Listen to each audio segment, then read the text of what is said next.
किंतु जगत रे गोटाए पुओ नाम कहूची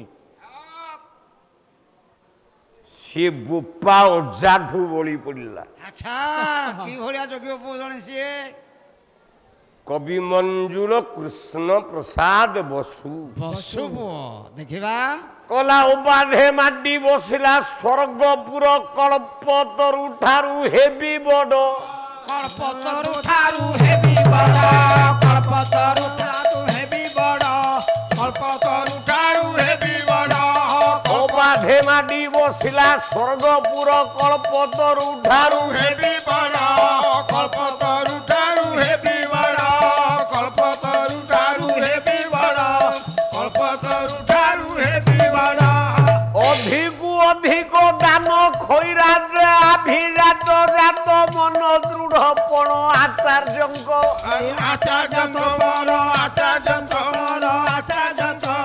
सर्वश्रेष्ठ हेब शिष्य तांक सर्वश्रेष्ठ हेब शिष्य तांक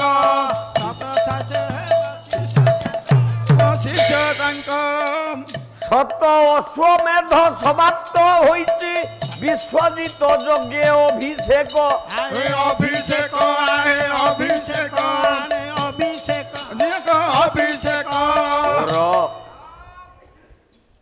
गोटे पुओ बड़ी पड़ला जगत रे।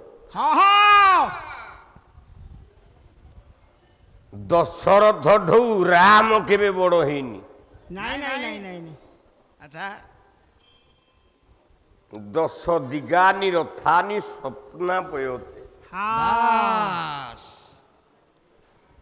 दशरथ 10 दिग को रथ उडौथला राम पारला कि नहीं नहीं नहीं नहीं नहीं वसुदेव पुओ कृष्ण बड़ हेला राधा सांगरे हेला प्रेम विरहिणी राधा कदम्ब मूलरे पड़ी ये 8 भारजिया सांगरे प्रेम रे माती भगवान कृष्णचंद्र 8 रुक्मिणी सत्यभामा अच्छा कलावती बस इत्यादि 8 भारीजा को प्रेम रे पड़ी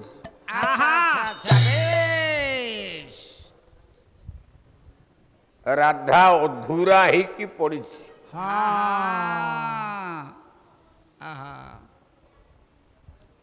आउ बंचीबनी ना ना ना ना ना ना ना कौन करिवा कृष्ण को डाकिला अति दुखरे डाकुछंती राधाराणी कृष्ण को कला इडे कपटिया ही ओलु कामिनी रह बास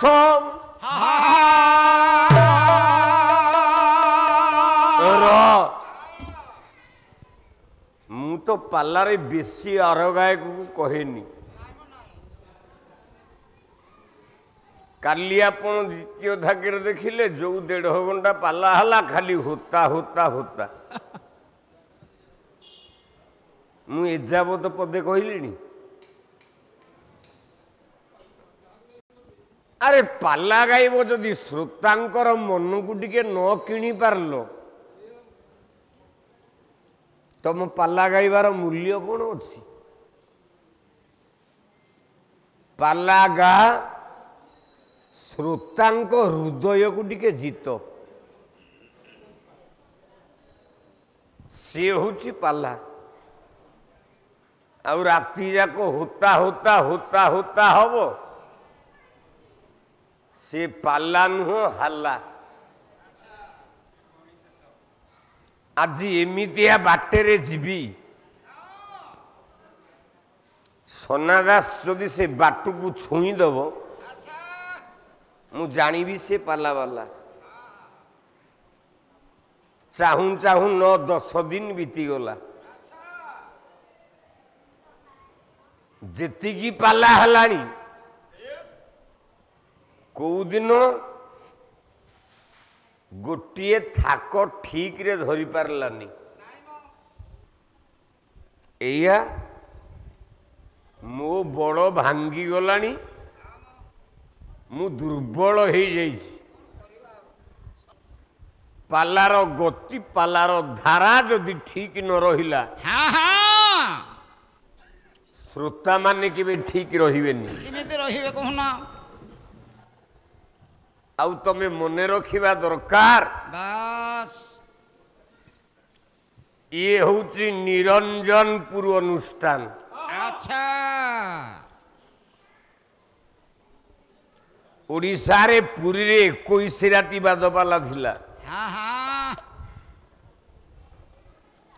ନିରଞ୍ଜନପୁରରେ 18 ରାତି ବାଦପାଲା ଥିଲା। ହେଲା ସେ 18ଟା ଏବେ 12କୁ ପଳେଇ ଆସ। ହଁ ହଁ ହଁ ହଁ କଣ ହେଲା ଆଜ୍ଞା? ସେ ପାଲା ଏବେ 12 ରାତି କି ପଳେଇ ଆସ। ପଳେଇ ଆସିଛି 18କୁ ଦେଖେ 12କୁ ଦେଖେ ପୁଅ। 12 ରାତି କମ୍ ନୁହଁ। ତଥାପି କମ ନୁହେଁ। ଛାତିରେ ସେତିକି ଦମ ଥିଲେ ହଁ ହଁ ତମେ 12 ରାତି 18 ରାତି 21 ରାତି ପାଲା ଗାଇବାକୁ ଯିବ। ବାସ୍ ସେତିକି ଶକ୍ତି ଥିଲେ ହବ ନା।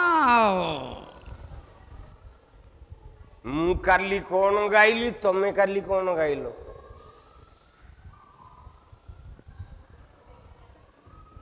ତା ପୂର୍ବ ଦିନ ରାମାୟଣ କୁମ୍ଭୋଦର ବିଷୟ ଗାଇଲି।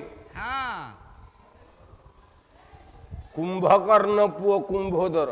ବାସ୍ ତମେ କଣ ଗାଇଲ? ଯାହା ବି ହଉ ଓଡ଼ିଶାରେ ଯୋଡ଼ି ହେଇଛ ନୃସିଂହ ହୋତା ସାଙ୍ଗରେ ହଁ ହଁ କାମ ଚଳୁଛି। ହଁ ହଁ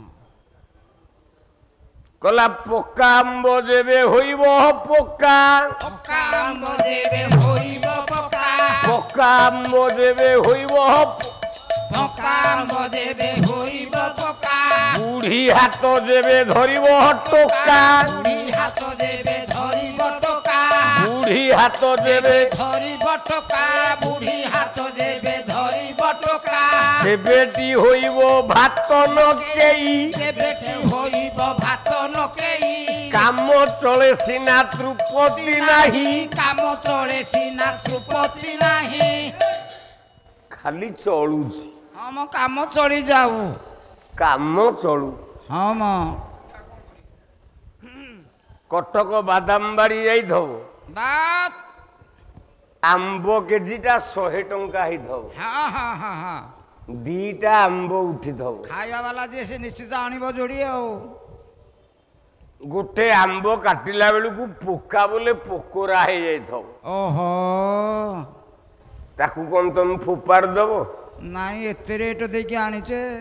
ତାକୁ ଚାଞ୍ଛି ଚାଞ୍ଛି ଯୋଉତକ ଟିକେ ଭଲ ଧବ ସେଇତକ ଚଳେଇବ। ଜିଭରେ ଲଗେଇଦବ। ଏତେ ପଇସା ଦେଇକି କିଣିଛ। ଆଉ କଣ ମ ବୁଢ଼ୀ ହାତ ଯେବେ ଧରିଲା ଟୋକା। ବାସ୍ ମୋ ଡ୍ରାଇଭର ବବୁଲର ବୟସ ବର୍ତ୍ତମାନ 25। 25 ବର୍ଷ। ସେ ଯଦି ଗୋଟେ 55 ବର୍ଷ ବୁଢ଼ୀକି ବାହା ହବ ହଁ ମ ତା ମନ କଣ ସୁଖ ରହିବ? ବିଲକୁଲ। ତା ବୋପା ତ ତାକୁ ବାହା ଦେଇଛି। ହଁ ମ ସେ କଣ କରିବ? ଯାହାହେଲେ ଚଳେଇ ଦବା ଆଉ। କହିବ କାମ ଚଳୁ ଆଉ କଣ କରିବା? ହଁ ମ ଆଉ କଣ ଫିଙ୍ଗି ଦବା? ନାଇଁ ମ ଯେବେଟି ହୋଇବ ଭାତ ନକେଇ ବାତ୍ ସାଙ୍ଗସାଥି ଭୋଜି କରିବାକୁ ଯାଇଥବ ଆ ବିୟର ମାଡ଼ କରିଦେଲ 10-12ଟା ଆଉ କଣ? ଭାତ ବସିଥବ ହାଣ୍ଡିରେ ବିୟର ମାଡ଼ କରିଦେଲ 10-12ଟା ନିଶା ହେଇଗଲା। ଦେଖିଲା ବେଳକୁ ଭାତ ପେଜ ହେଇଗଲାଣି ପାସ ଭଳିଆ। ତାକୁ କଣ ଫୋପାଡ଼ି ଦବ? ଦିଅ ଟିକେ ଚଳେଇ ଦବା ଆଉ କଣ? କାମ ଚଳେ ସିନା ତୃପତି ନାହିଁ। କାମ ଚଳିବ କିନ୍ତୁ ତୃପତି ବୋଲେ ବାସ୍ନା ହଁ ନାହିଁ ହୃଦୟ କେବେ ପୁରିବନି। ନାଇଁ ନାଇଁ ନାଇଁ ନାଇଁ ନାଇଁ ତେଣୁ ସନା ଦାସ ଆସୁଛି, ହଁ ମ କାମ ଚଳୁଛି, ହଁ ହଁ କିନ୍ତୁ ଶାନ୍ତି ନାହିଁ। କିନ୍ତୁ ହୃଦୟରେ ତୃପ୍ତି ଅଛି କି? ନା ନା 10 ଦିନ ହେଲା ମୁଁ ଯେତେ ବହି ଧରିଲିଣି, ବାସ୍ ତମେ ତ ଯାହା ଗାଉଛ ମୁଁ ତାହା ପୂରଣ କରୁଛି। ହଁ ମୁଁ ଯାହା ଗାଉଛି ଆଚ୍ଛା ତାହା ତମେ ପୂରଣ କରୁଛ କି? ନାଇଁ ହେଇପାରିବନି।